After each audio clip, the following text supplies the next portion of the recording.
Private విద్యా సంస్థల్లో విద్యార్థుల ఫీజులు బహిరంగపరచాలి. డివైఎఫ్ఐ చట్ట విరుద్ధంగా వ్యవహరిస్తున్న విద్యార్థి సంస్థలపై చర్యలు తీసుకోవాలి. విద్యా సంస్థలు నిబంధనలు సమాచారం ఇవ్వండి. ఎంఈఓ బి రాముడికి డివైఎఫ్ జిల్లా కార్యదర్శి జి సూర్య కిరణ్ వినతిపత్రం. జూలై 23 మంగళవారం జంగారెడ్డిగూడెం డివైఎఫ్ ఆధ్వర్యంలో ప్రైవేటు విద్యా సంస్థల నిబంధనలు సమాచారం కోరుతూ ఎంఈఓ బి రాముడికి వినతిపత్రం డివైఎఫ్ఐ జిల్లా కార్యదర్శి జిల్లా సూర్యకిరణ్ సమర్పించారు.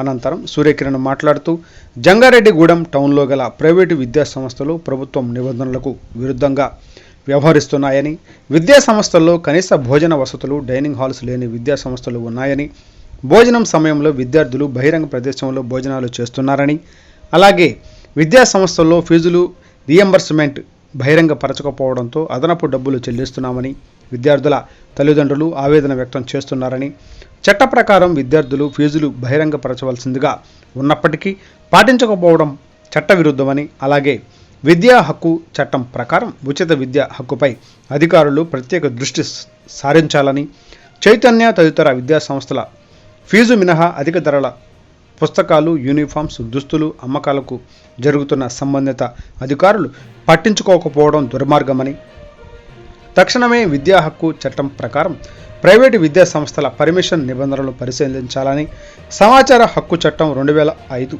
చట్టం ప్రకారం పూర్తి వివరాలు ధృవీకరించి ఇవ్వాలని, చట్ట విరుద్ధంగా విద్యా బోధన జరుగుతున్నటువంటి విద్యా సంస్థలపై సంబంధిత అధికారులు ఎంక్వైరీ చేసి చట్టపరమైన చర్యలు తీసుకోవాలని డిమాండ్ చేశారు.